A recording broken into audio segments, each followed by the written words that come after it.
So ngayon mga kabayan, pupunta kami ng bukid namin kasi manguha kami ng mga butong or buko. May mga bisita tayo dito galing sa Jensan, kamag-anak ni Mrs. Dumating sila kahapon. At tara, samahan nyo kami doon kasi masarap kasi magbuko. Medyo maganda din yung panahon, may init. So yung service namin itong multicab kasi papasok naman yan. Grabe itong multicab, gamit na gamit din siya eh. Kahit yung mga paahon na kamay, malakas din siya kasi meron siya ditong forward, yung pang-ahon talaga. Mas maganda nito, ganito binili ko kasi bibili ng kotse na hindi naman makapasok doon. Yung kotse kasi pang highway lang yan eh, pang hindi rough road.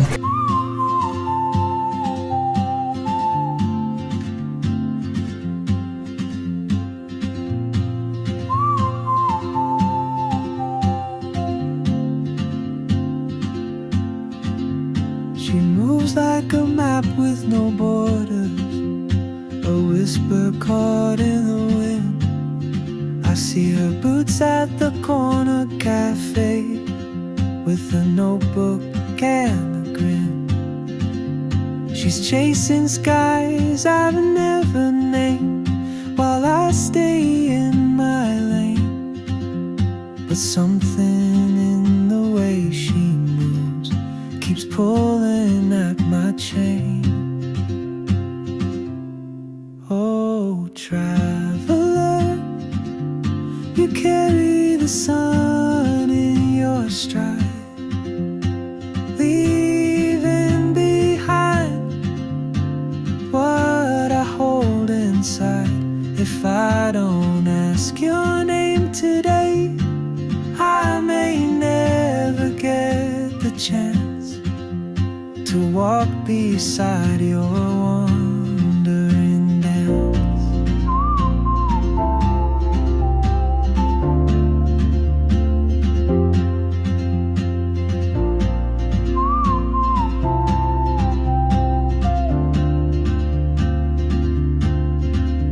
She hums a tune I've never heard, in languages I can't speak.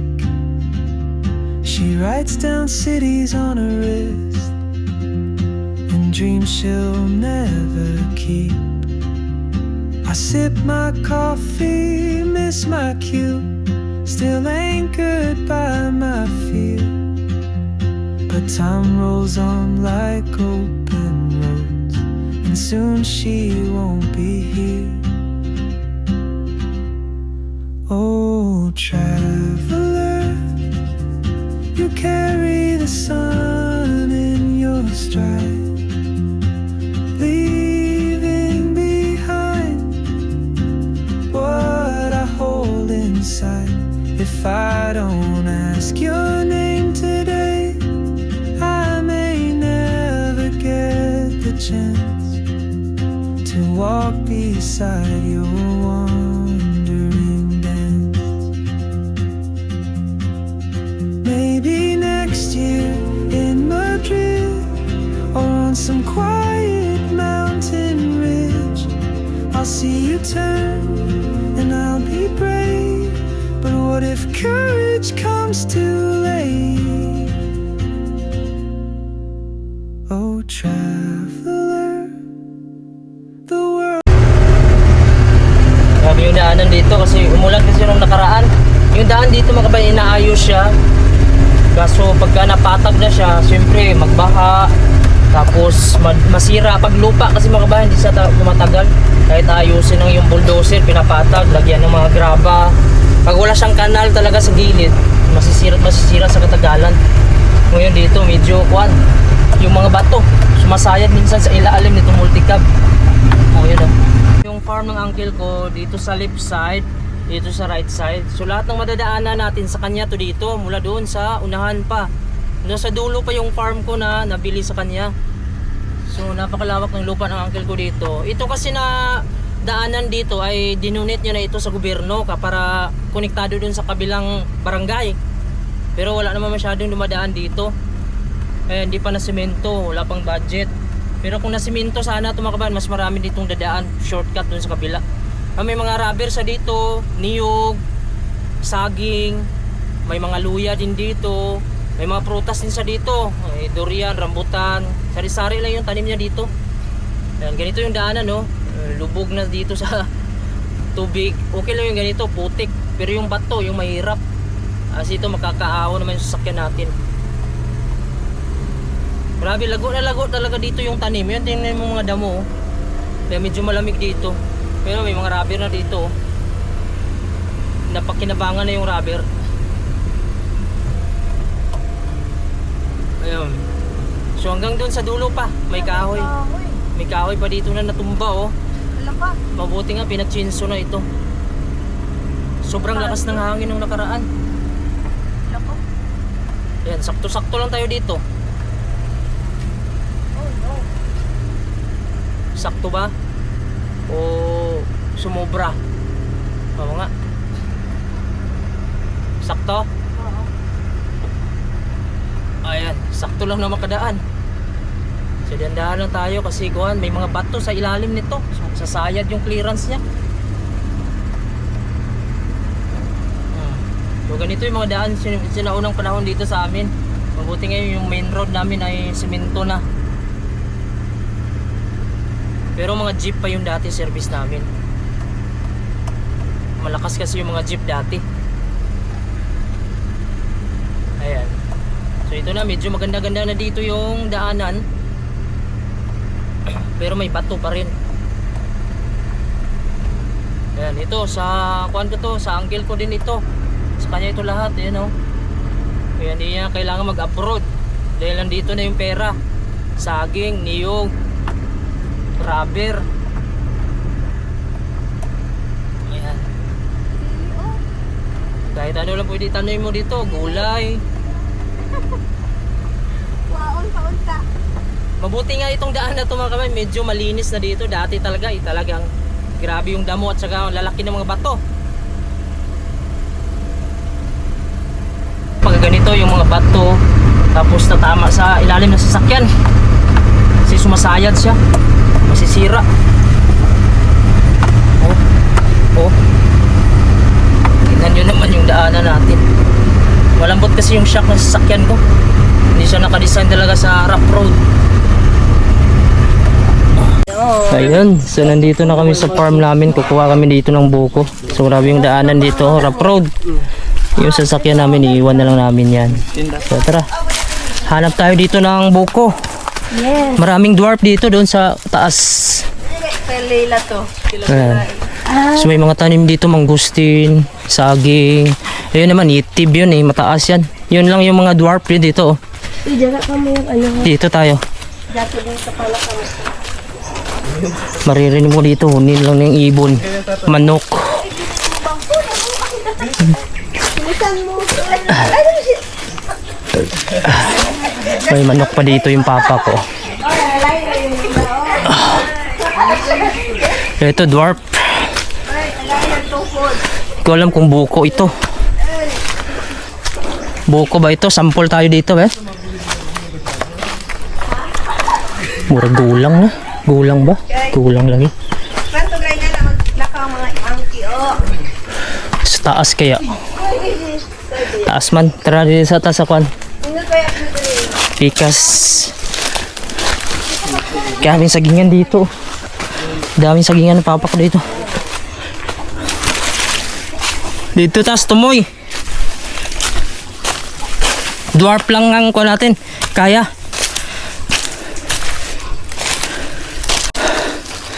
Ayan. So dito na kami sa loob ng niyog bukuan. Subok muna kami yung isa bago namin kukunin yun. Yung isa kasi makuha na. Matanda na. Matigas na. Ayan. So hanap kami dito. Hindi kasi kami makaakyat mga bayan. Kasi yung mga native sana kunin natin. So wala pa tayong mahanap na mag-akyat. So dito muna tayo sa dwarf. Ito yung maganda sa dwarf kasi kuwan. Pwede mo lang abutin. Asa na mo? Saag siguro. Nasaag to. Pwede yun. Abli lang para inuulang sabaw. Wala kung may unod pa siya. Unod ba?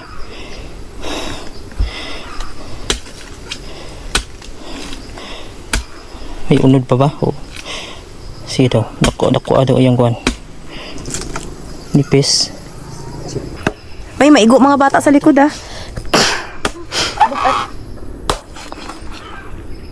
Kamot mo. Kabalo na kayo ng buko?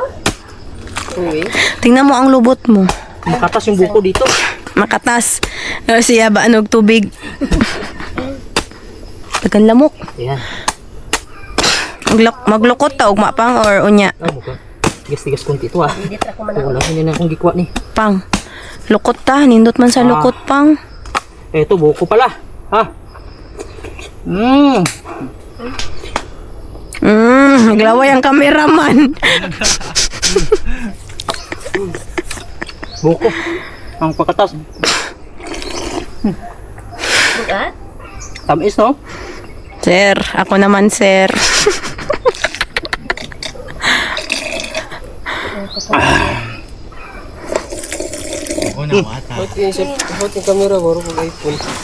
Uy, saan nahulog? Ading? Ha? Ito na yung farm ko dito. Medyo hindi lang nalinis dito. Pero may mga buko dito. So ang kaibahan lang kasi ng dwarf mga kabayan. Kasi yung mga dwarf, kuha lang siya, mababa yung lifespan niya. At saka hindi kagaya sa native na kahit ilang years mga kabayan. No? Minsan matanda pa siya, namumunga. Kaso mataas lang talaga. So itong dwarf, okay lang ito pagka gusto mo mga buko salad. Hindi mo, pwede ni kupras. Pero mas lugi ka ata kapag kupras-kupras ka. Kasi ito maganda, ito pang binta mo lang sa mga restaurant. Ito hanap din ng buko. Yun, medyo kuha lang to dito. Marami siyang mga damo. Dati pinakuan ko to. Pina-maintain ko to dati. Hindi na kasi ma-maintain ng papa ko kasi busy na siya. Kaya sabi ko sa niya, magbayad na lang para makuha nito. Malinis dito. Marami ditong buko eh. Ayan. Ayun mga kabayan. So ito yung buhay ko dati dito sa Pilipinas. Farmer lang po kami. Ayan, nabubuhay tayo dati sa farm lang talaga. Pagtatanim ng mais, mga palay, kung ano-ano lang para makasurvive. Gulay. So ito ngayon may mga niyog dito. Tinamnan ng papa ko kaso hindi nalinis dito. Dahil wala nga ditong nagmi-maintain sa farm ko. So kailangan ko pang magbayad dito para magpalinis. Minsan yung papa ko, kaso busy din siya. So maraming buko dun oh. Kuha natin.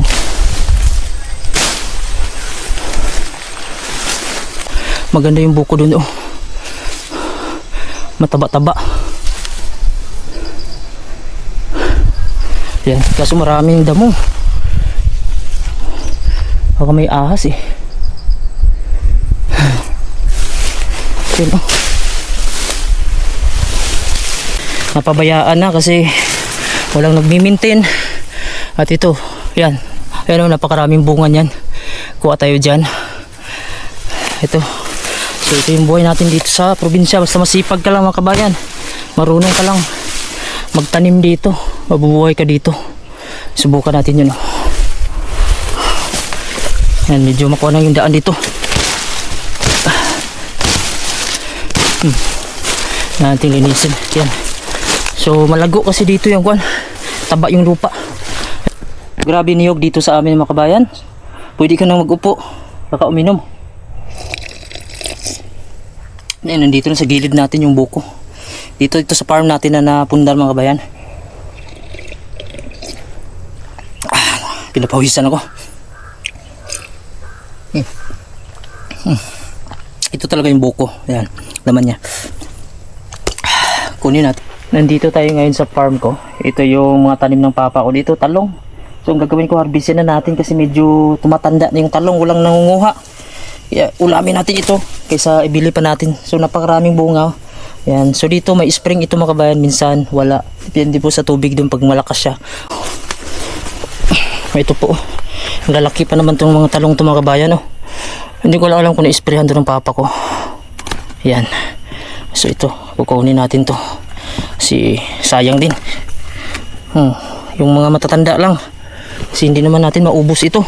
Pwede na ibigay natin dun sa kapitbahay. Yan. Kung napunta kayo dito sa farm namin, yan o. Pwede ko mamitas dito. Basta nandito lang kami. Yan. Ma! Ito, napakarami oh. Oh, ganito sa probinsya. Sipag ka lang. May aanihin ka oh. Pwede mo na ito ibenta pag wala kang pera.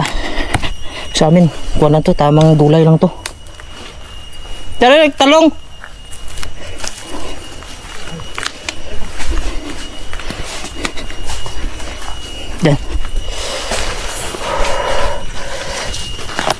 ulam na.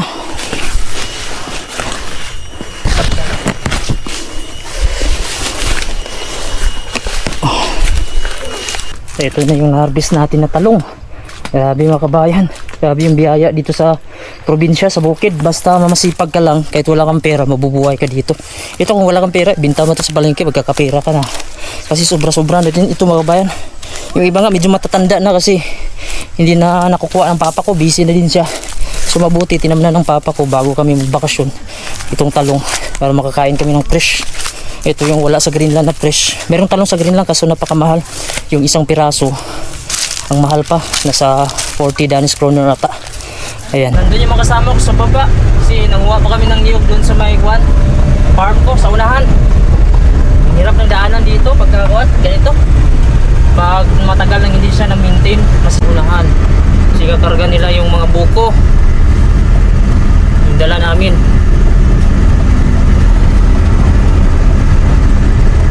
Ito na.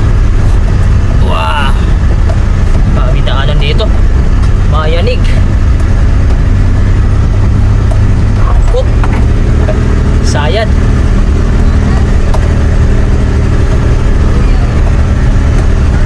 Kaya mga nakuha natin talong. Laki ng mga talong oh. Taba. Walang abuno yan. Buhay na buhay. Kawawa yung sakyan namin dito.